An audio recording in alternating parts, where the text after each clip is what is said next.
Akkam jirtu daawwattoonni qophii Ormaaniyaa. Nagaan keenya bakka jirtan maratti sinaa qaqqabu. Torbee darbee qophii Ormaaniyaan seenaa magaalaa Adaamaa fi maqaawwan akka aadaa Oromootti moggaafaman waliin ilaalaa turreerra. Qophii keenya har'aanis seenaan magaalaa kanaa sababa hin goolabamneef kutaa lammaffaa isaa qabannee dhiyaanneerra. Hanga xumura qophii keenyaatti nu faana tura.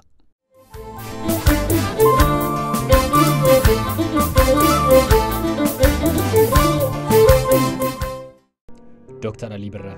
Dr. Kabajaa Artiist Ali Birraa yeroo umriin isaa waggaa 13 ta'u waa'ee Oromoo dubbachuun bara rakkisaa ture keessatti waa'ee eenyummaa, aadaa, afaanii fi bilisummaa weedduuwwan seenaa Oromoo ibsan weeddisuudhaan qabsoo Oromoo nama finiinsaa turee fi nama sirbaan aadaa Oromoo calaqqisiisaa turedha. Kunis yaadannoof jecha daandii magaalaa Dabee irraa kaasee hanga galma Abbaa Gadaatti geessutti maqaa Dr. Kabajaa Artiist Ali Birraan akka waamamu taasifameera. Daandii Artiist Ali Birraa kan jedhu kunis moggaasa argatee jira.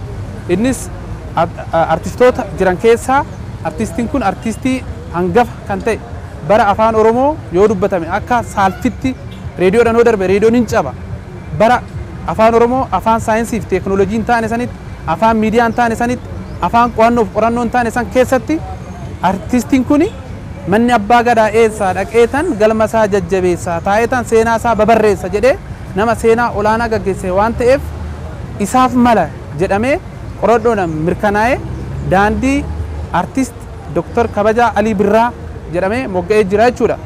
Daandii Kabajaa Dr. Ali Birraati. Daandiin kuni daandii Abbaa Gadaa isa guddaa kanarraa karaa Daabee Solloqqee Dakaan wal qabateeti. Achiin kutee deemee Abbaa Gadaatti karaa addabaabaayii Jeneraal Taaddasa Birruutiin walitti dhufa daandii Abbaa Gadaati. Maaliif akkasitti akka ta'u kan barbaadame Ali Birraa waa'ee Abbaa Gadaa, waa'ee sirna Gadaa, waa'ee Oromummaa yeroo adda addaa nama ibsuudha. Keessumaayyuu tokko Atleet Ali Birraa akka ilmaan Oromoo baratan nama qabsaa'aa turedha. Sirba isaa keessatti immoo maal jedhee sirbe karaan manna Abbaa Gadaa eessaa deemeen galma isaa jajjabeessaa taa'een seenaa isaa babarreessaa jedheera miti. Akkasiin karaa Abbaa Gadaarraa karaan sun yoo ilaaltan akkasitti baheeti deebi'ee galma Abbaa Gadaatiin wal tuqaa jechuudha. Akkasitti kan moggaafneefidha.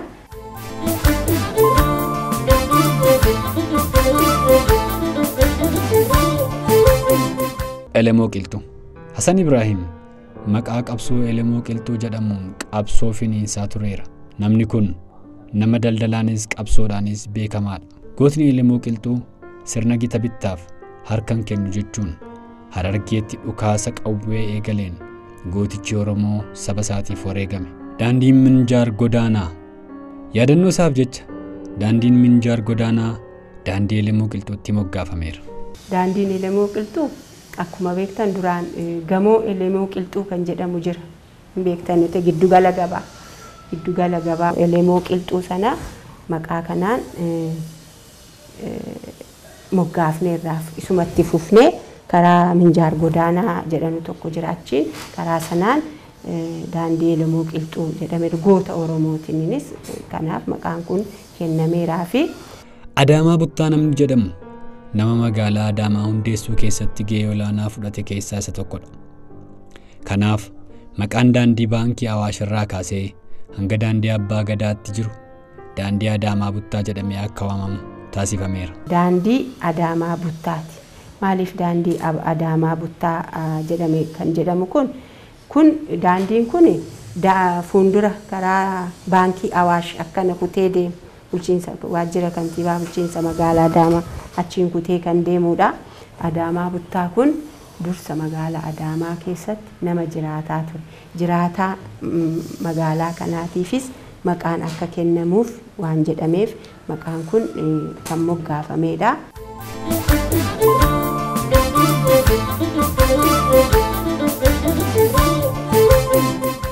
Daandii Abbaa Gadaa. Gadaan sirnaa fi seera Oromoon ittiin wal bulchu kan duule roorroo ofirraa ittisuun kan diinagdee itti dagaagfatu keessaa isa tokkodha. Sirna kana olaanaan kan qaban immoo abbaa gadaa jedhama. Kanaaf mallattoon abbaa gadaa kun madda eenyummaa fi sabboonummaa Oromooti. Akkasumas galmee abbaa gadaas daandii kanarratti waan argamuuf daandii abbaa gadaa jedhamee waamama. Abbaan gadaa immoo seenaa Oromoo keessatti seera fi heera tumuu keessatti abbaan gadaan kun iddoo olaanaa qabanidha. Kanaaf daandiiwwan saglan kun deemanii eessatti ol ga'anii daandii abbaa gadaatti ol ga'an. Daandiin abbaa gadaa fakkeenyaaf Finfinnee irraa dhufnee naannoo galma abbaa gadaatti kaafnee karaa guddaa aspaaltii guddaa asii kaasee gara Direedawaa qaxxaamuree deemu kuni daandii abbaa gadaatti moggaane jechuudha. Daandiiwwan saglan reef isin ibsuuf yaale suni deemanii eessatti ol ga'anii daandii abbaa gadaa kanatti ol ga'anii jechuudha. Haala kanaatiin daandiiwwan magaalaa Adaamaa keessatti kan moggaasa argatanidha. Daandii gadaa kan jedhamu kun Harargee fi Finfinnee karaa geessisu kan karaa guddaa kanaa jechuudha. Daandii gadaa kan jedhamee moggaafame. Maaliif gadaan sirnaa fi seenaa Oromoo ittiin kan Oromoon kan ittiin bulchu waan ta'eef maqaan kunis kallattiidhaan abbaa gadaatiin kan wal qabatu waan ta'eef daandii abbaa gadaa jedhameeti moggaafame jechuudha.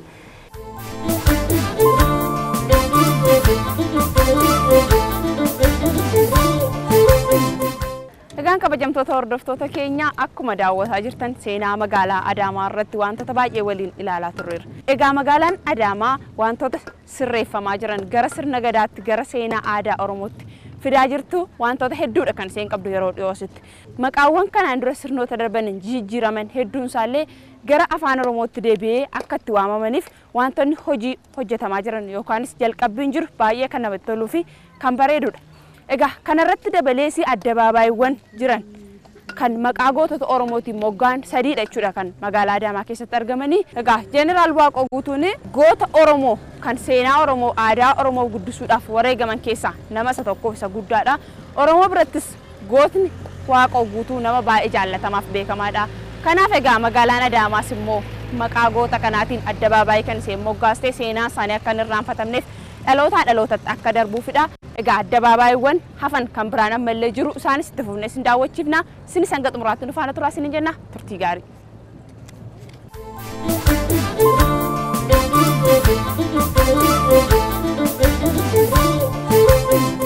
Addabaabaayii jechuun jecha afaan Oromoo irraa dhufe yeroo ta'u addabaabahii jechuudha. Kunis daandiin yeroo kallattii garaagaraa adda addaan babahudha. Addabaabayiin seensa Finfinnee irratti argamu addabaabayii Jeneraal Taaddasaa Birruu jedhama. Jeneraal Taaddasaa Birruu goota Oromoo fi garboomfamuun Oromoo boqonnaa kan isa dhoowwatee fi bilisummaa uummata isaatiif falmaa nama turedha. Jeneraal Taaddasaan nama ilmaan Oromoo barachuu qabu lammii baratetu bilisooma jechuun sababa qabsoo Oromoo falmatee fi sirna gita bittootaatti sababa harka kennuu dideef wareegame. Kanaaf addabaabayiin kun maqaa isaan akka moggaafamu ta'eera.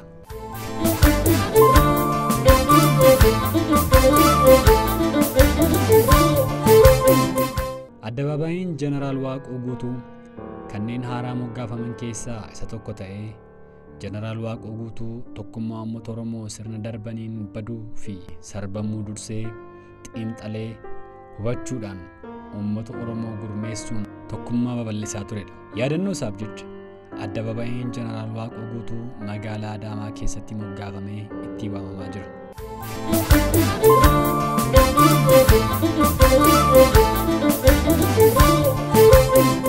Addabaabayii Koloneel Abdiisaa Agaa. Addabaabayiin Koloneel Abdiisaa Agaa daandii haaraa Yuunivarsiitii Adaamaa dugda duubatti kan argamudha. Gootichi Koloneel Abdiisaa Agaa loltoota isaa haala gaariin hoogganamuudhaan Xaaliyaaniin kan injifatan keessaa goota isa tokkodha. Kunis yaadannoo isaaf kan ittiin moggaafamedha. Egaan kabajamtoota daawwattoota keenya qophii guyyaa irraa isiniif dhiyeessaa jirru seenaa magaalaa Adaamaa irraa waan hedduu akka barachaa jirtan akka itti gammadaa jirtanii fi akka isiniif tolaa jiru abdii guddaadha kan nuyi qabnu. Egaa sagantaan keenya ammayyuu hin xumuramne itti fufee jira. Mee maqaa keetiif gahee hojii kee irraa jalqabne maqaan keenyudha gaheen hojiin kee maali? Isheetu jedhama. Ogeessa misooma gabaa kominikeeshinii fi piroomooshinii waajjira aadaa fi turizimii bulchiinsa magaalaa Adaamaatti. Tole galatoomii yeroo kee waan nu laattee ulfaadhu siin jecha. Mee haala daandiiwwan haaraa yookaanis addabaabaayyiiwwan magaalaa Adaamaa keessatti yeroo ammaa kan hojjetamanii aadaa fi duudhaa afaan Oromoo wajjin kan wal qabateedha. Kun maal ibsuu fi bifa kamiinidha yaadni kun akkamitti dhufeeti kan hojjetamuu jalqabe yaadni kun? Duraan dursee maalinni kana dura maqoonni gandootaa kan mogga'aa turan kan seenaa afaan duudhaa Oromoo kan hin ibsine turanii isaan sunis duwwaa tokko, duwwaa lama, duwwaa sadi jedhamanii kan mogga'aa ture waan ta'eef inni kun immoo aadaas ta'e afaan Oromoo kan ibsu waan hin taaneef qorannoof qo'annoo akka waajjira aadaa fi turizimii bulchiinsa magaalaatii fi biiroo aadaa fi turizimii waliin ta'uudhaan qorannoo gaggeessinee isa afaan Oromoo, aadaa Oromoo, safuu fi duudhaa sabichaa haala eeguu danda'uun gaggeeffamee jira jechuudha. Isaan kunis yoo gaggeeffaman maalinni qorannoo yookaan immoo maanguddoota kana dura turan gaafachuudhaan seenaa isaa san qorachuudhaan maalirraa kan ka'e kana dura maal waamamaa ture kan jedhu kun immoo maanguddoonni duraanii sun lakki kun duwwaa tokko, duwwaa lama kan jedhu kun saba Oromoo kan ibsuu miti, nun ibsu, nun ilaallatu. Kanaaf maqaa Oromoo gootota Oromoo jiraniin wal qabateetoo moggaasaa nu moggaasanii jiran jechuudha. Fakkeenyaaf ganda 18 qabna. Isaan kun hundinuu isin ibsuudhaafis amma yeroo wal qabatee ibsuus dadhabu maalinni fakkeenyaaf ganda gadaa jedhamaa kan waamamaa ture suni kana dura duwwaa 12 waamamaa ture. 12 kun maaliif kan jedhu kana yoo kaafnu qorannoof qo'annoo gaggeessinee akkasumas ganda biiqaa maaliif biiqaa akka jedhame yoo kaasnu muka cimaa kan ture isa sanarratti dhaabbannee moggaasa kan argateedha. Akkasumas odaa ganda duwwaa 8 duraan itti waamamaa ture sun odaa maaliif jedhame kan jedhu yoo kaafne naannoo san muka odaatu jira. Maanguddoon achi jala taa'anii waltajjii adda addaa araara adda addaa kan gaggeessan ta'uu nu ibsurra kan ka'e bifuma kanaan maqoonni hafasunis moggaasa akka argatan jaarsotii jiranirraa akkasumas seenaa adda addaa dubbisuurraa kan mogga'anidha jechuudha. Karaa biraatiin hojiin hojjetame isa kana qofa miti. Keessattuu moggaasa daandiiwwaniin ol qabatee akkuma beekamu hojiilee bara 2010 akka bulchiinsa magaalaa Adaamaatti hojii hojjetaman keessaa inni guddaa fi akkasumas magaalota ollaa Oromiyaa ta'aniif fakkeenya gaarii kan ta'e moggaasa daandiiwwaniiti. Isaan kunis haala seenaa Oromoo, duudhaa Oromoo, afaan Oromoo ibsuu danda'anii qorannoof qo'annoon gaggeeffame kan mogga'anidha. Daandiiwwan kunis baay'een isaanii daandiiwwan 9. Sagalan kunis yoo mogga'an fakkeenyaaf daandii siinqeerraa yoo kaane akkuma beekamu seenaa afaan Oromoo keessatti siinqeen gahee olaanaa qaba. Dubartiin siinqee qabattee yoo dhuftu namni wal lole akka araaramu, namni wal dhabe siinqee san dubartiin qabattee yoo dhufte dhaabbachuu akka danda'u ani goota jedheetoo namni dide sunuyyuu siinqee kana darbuu akka hin dandeenye qorannoonis seenaa afaan Oromoo keessattis kan beekamaa waan ta'eef daandii siinqee jennee moggaafnee jirra jechuudha. Inni kunis iddoon isaa naannoo mugarirraa kaasee hamma keekii haanii ga'utti daandii sun kanaan mogga'e. Kana qofa miti. Daandiiwwan 9 jiran kun fakkeenyaaf yoo 2-3 takka isinii kaase ga'uu danda'a. Amma daandii artist Alii Birraa kan jedhu kunis moggaasa argatee jira. Innis artistoota jiran keessaa artistiin kun artistii hangafa kan ta'e bara afaan Oromoo yoo dubbatame akka saalfitti reediyoodhaan yoo darbe reediyoon hin caba. Bara afaan Oromoo afaan saayinsii fi teekinooloojii hin taane sanitti afaan miidiyaa hin taane sanitti afaan qo'annoo fi qorannoo hin taane san keessatti artistiin kun manni abbaa gadaa eessaa dhaqeetan galma isaa jajjabeessaa taa'eetan seenaa isaa babarreessa jedhee nama seenaa olaanaa gaggeesse waan ta'eef isaaf mala jedhamee qorannoodhaan mirkanaa'ee daandii artist Dr. Kabajaa Alii Birraa jedhamee mogga'ee jira jechuudha. Kana qofa miti. Mootummoota naannoo Oromiyaa keessaa fakkeenyaaf farra kiraasabdummaa irratti kan lubbuu isaa dabarse kabajamaa obbo Alamaayyoo Atoomsaa seenaa guddaa nama hojjete waan ta'eef maqaa isaatiin daandii Alamaayyoo Atoomsaa jennee naannoo Gadaa Resort lakkoofsa 1 kaasee hamma mana barumsa Gooroo geessutti maqaa isaatiin moggaa argatee jira jechuudha. Isaan hafanis bifuma kanaan qorannoof qo'annoon gaggeeffamee jira jechuudha. Moggaasa kanaan ol qabatee wanti adda godhu keessaa daandiiwwan 9 kun hundinuu naanna'anii eessatti ol ga'anii daandii abbaa gadaatti ol ga'anii jechuudha. Abbaan gadaa immoo seenaa Oromoo keessatti seera fi heera tumuu keessatti abbaan gadaan kun iddoo olaanaa qabanidha. Kanaaf daandiiwwan saglan kun deemanii eessatti ol ga'anii daandii abbaa gadaatti ol ga'an. Daandiin abbaa gadaa fakkeenyaaf Finfinnee irraa dhufnee naannoo galma abbaa gadaatti kaafnee karaa guddaa aspaaltii guddaa asii kaasee gara Direedawaa qaxxaamuree deemu kuni daandii abbaa gadaattiin moggaane jechuudha. Daandiiwwan saglan reef isin ibsuuf yaale suni deemanii eessatti ol ga'anii daandii abbaa gadaa kanatti ol ga'anii jechuudha. Haala kanaatiin daandiiwwan magaalaa Adaamaa keessatti kan moggaasa argatanidha. Dabalataanis mee maal ibsa kun daandiiwwan jiran kun hundumtuu abbaa gadaatti dhaqee dabalamuu isaanii sun hiika maalii qabame? Hiikni inni qabu fakkeenyaaf sabni Oromoo uummanni Oromoo bal'aadha galaana. Isaan kun hundinuu soorsiin uummata kanaa yookaan immoo soorsiin yookaan immoo maddimti uummata Oromootu abbaa gadaadhaan ibsaman. Abbaa gadaatti ol ga'ani. Oromoon abbaa gadaa jalatti ol ga'a. Ajjala taa'ee seera tumata. Ajjala taa'ee haala ittiin of bulchu, haala ittiin of hogganu kan ibsatu waan ta'eef haala kanaatiin ol qabatee daandiiwwan kunis xixiqqooleewwan kun deemanii eessatti ol ga'an jechuudha. Achitti ol ga'anii jechuudha. Haala kanaatiin wal qabsiifnee moggaasa kana kan argateedha jechuu fayyaala. Tole galatoomii mee ati kominikeeshinii fi beeksisarradha kan hojjettus gama barjaatii wal qabatee yookaanis immoo gama taappeellaatii wal qabatee maaltu hojjetamaa arame hojii akkamii maalirra geera maqaan kun akka gara fuulduraatti waamamuuf namoonni akka itti fayyadamanii fi akkasumas beeksisa akkamiitiin kan hojjechaa jirtan mee? Gaafiin kun gaafii barbaachisaa fi gaafii murteessaadha. Akkuma beekamu keessattuu biilboordiidhaan yookaan immoo barjaadhaan wal qabatee barreeffamoonni magaalaa Adaamaa keessatti barraa'anii jiran kun kan safuu eeganii miti. Kan duudhaa Oromoo eeganii miti. Maqaan tokko tokko taappeella irratti isaan kan barreessan kun saalfii mara qaba, arraba mara qaba. Baga nagaan dhuftan jechuudha. Baga nagaan dhuftan faa jedhamanii haala barraantu jira. Kanaaf kan caalutu jira. Dubbachuudhaafis akka saalfitti namatti ulfaataa waan ta'eef malee qorannoo fi qo'annoo gaggeessine keessatti dogongoroota qubee afaan Oromootiin baay'eetu jira. Isaan sun ibsuun hin danda'ama. Garuu maal inni namoonni kana barreessan sun hubannoon isaan barreessuu irratti qaban maal fakkaata? Isaan kun quuqama isaan afaan Oromootii qaban akka hagami jenneetoo qorannoo gaggeessinee jirra. Warroonni mana maxxansaa hojjetan kun harki caalu warroota afaan Oromoo hin beeknedha. Dubbisuus barreessuus warroota hin beeknedha. Abbaan qabeenyattis ta'ee namni taappeellaa hojjisiisu barreeffama kana fuudhetti geessaa inni sanuma barreessee itti kenna. Inni kun akkamitti ta'e kan jedhu warroota barreessuu fi warroota barreessan kana jidduutti haala seera qabeessa ta'een gara waajjiraatti dhufanii isa sirriisa fudhatanii akka barreessan godhameeti jira. Karaa biraatiin maal inni akkuma beekamu biilboordiin yookaan immoo barjaan nama biyya hin beekneef yookaan immoo nama magaala tokko hin beekneef salphumatti dubbisee kan irraa argatudha. Kan dubbisu kun maal innidha? Safuu Oromoo kan eeggate, aadaa Oromoo kan ibsuu danda'u, isa sirriisan afaan Oromoo bareedaa qulqulluu kanaan ibsuu akka inni danda'u orienteeshinii adda addaa kennameefii jira.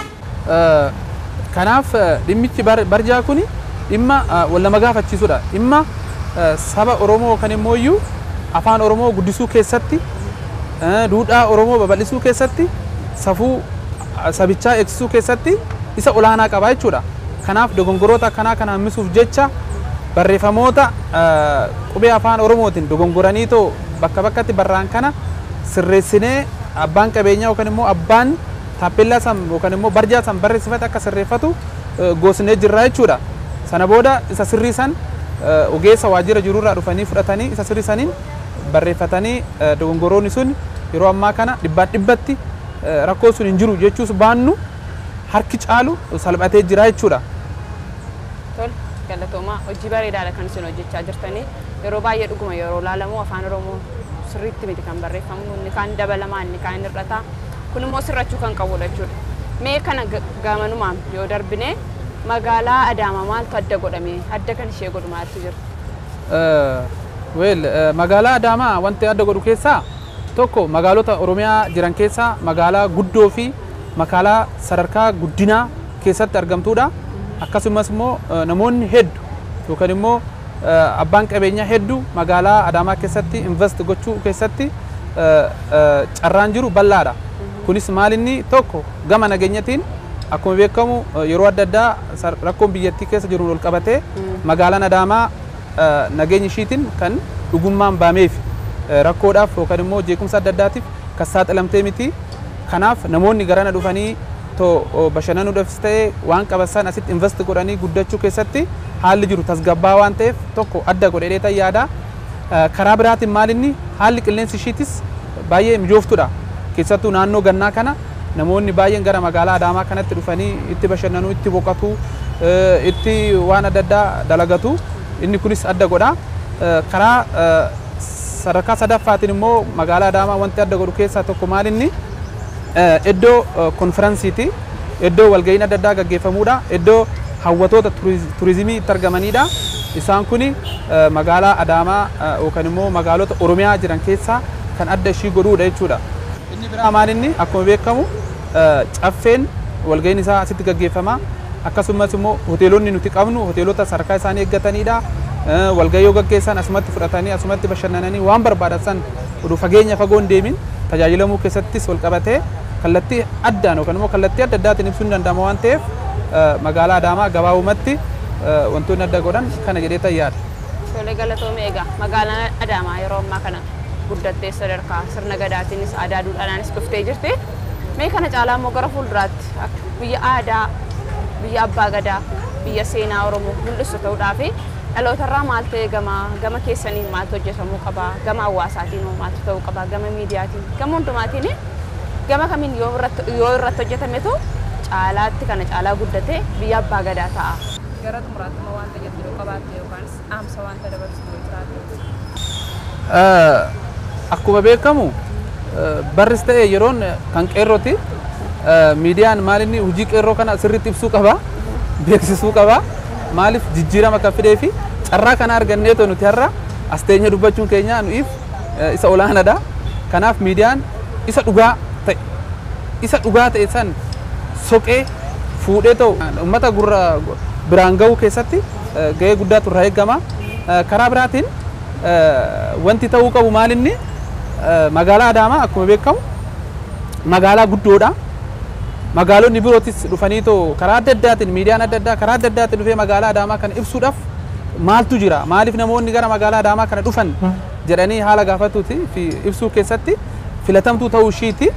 Kanaaf wanti nurraa eegamu sabni kamiyyuu lammiin kamiyyuu akkuma beekamu magaalaa Adaamaa keessa sabaaf sablammoota adda addaatu jiraata, wal danda'anii jiraatanii. Kanaaf rakkoon akkasii sun hin jiru. Ammas bifuma kanaan itti fufuu qabanii afaan isaanii, aadaa isaanii, duudhaa isaanii guddisuu keessatti kamiyyuu kuni kiyyaa kuni kan ibaluuti osoo hin jedhin marti keenya gahee nurraa eeggamu magaalaa tana guddisuu keessatti miidhagsuu keessatti kana caalaa immoo magaalaa filatamtuu fi kan namni itti boqotee deemu godhuu keessatti hundi keenya gahee keenya bahuu qaba kan jedhu asumaan dhaamsa dabarsuu nan barbaada.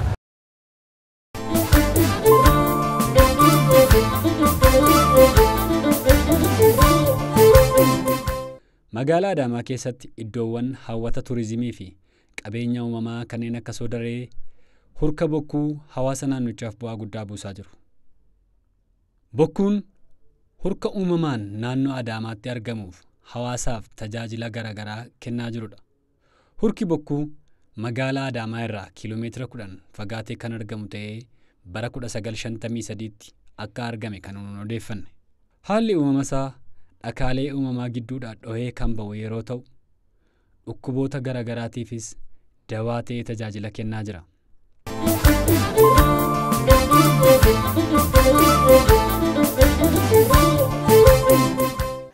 Egaan kabajamtoota daawwattoota keenya yeroo ammaa kana kan argamnu urka uumamaa bokkuu keessattidha.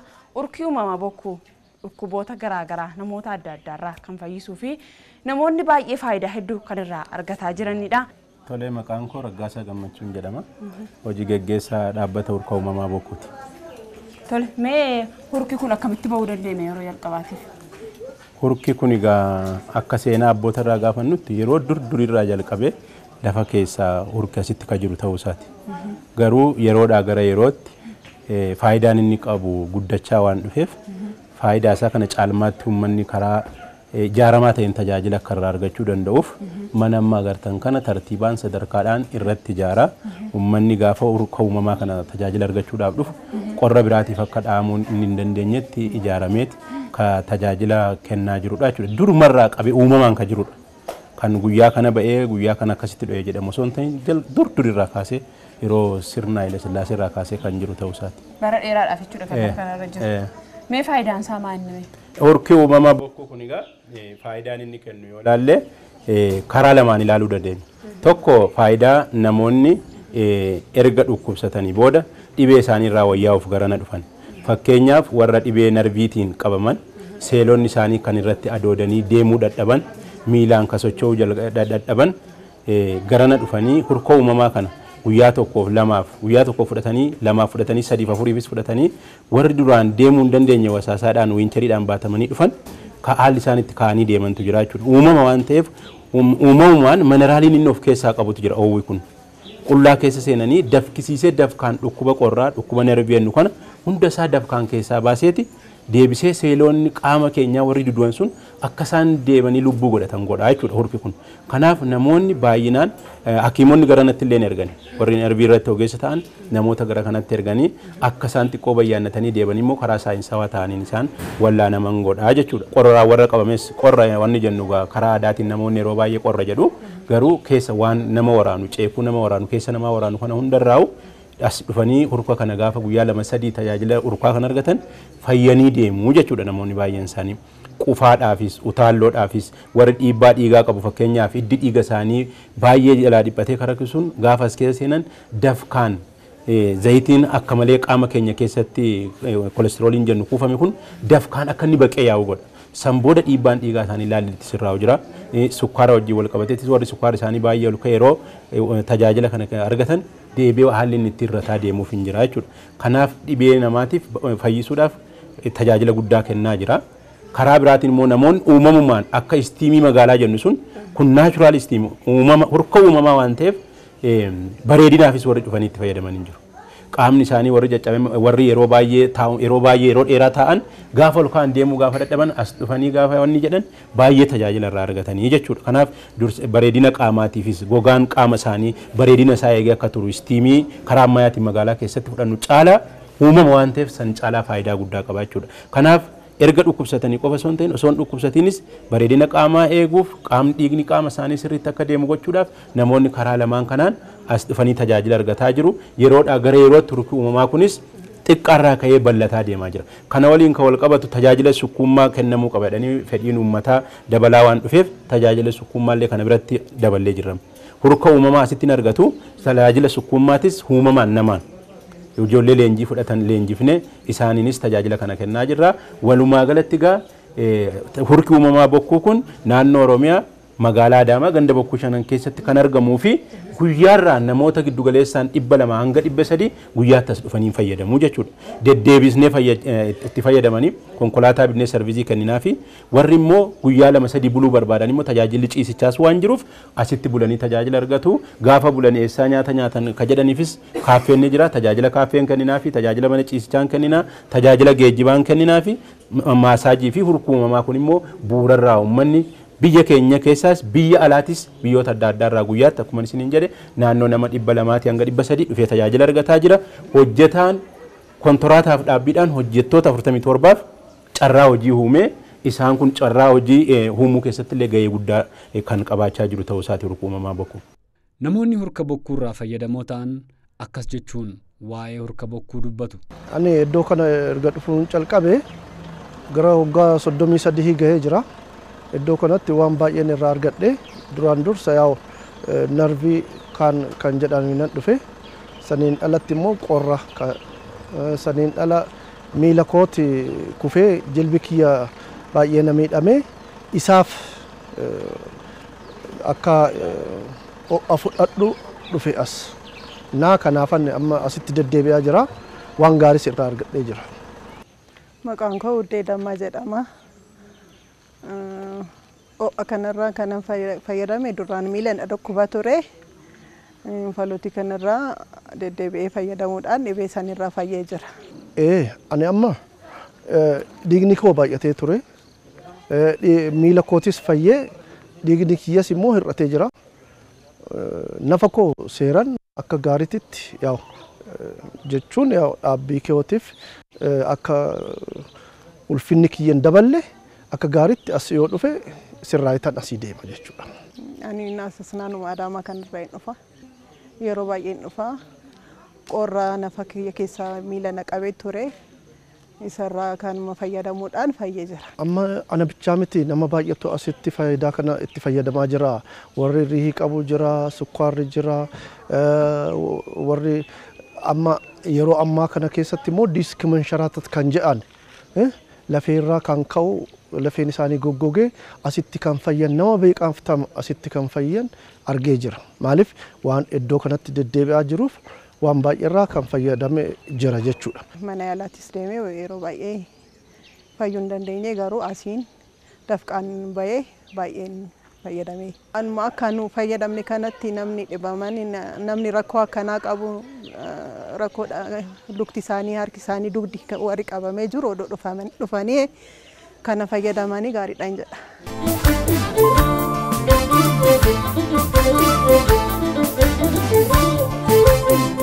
Akkuma kanaan kutaa magaalaa Adaamaa jahallee maqaa Oromootti deebisan. Kutaa magaalaa Abbaa Gadaa, kutaa magaalaa Boolee, kutaa magaalaa Dambalaa, kutaa magaalaa Daabee, kutaa magaalaa Luugoo, kutaa magaalaa Bokkuu, magaalota keenya magariisa, bareedaa fi qulqulluu jireenyaaf mijatu gochuuf namni hunduu ga'ee keenya haa baanu jechaa sagantaa keenya xumurra. Horaa bulaa.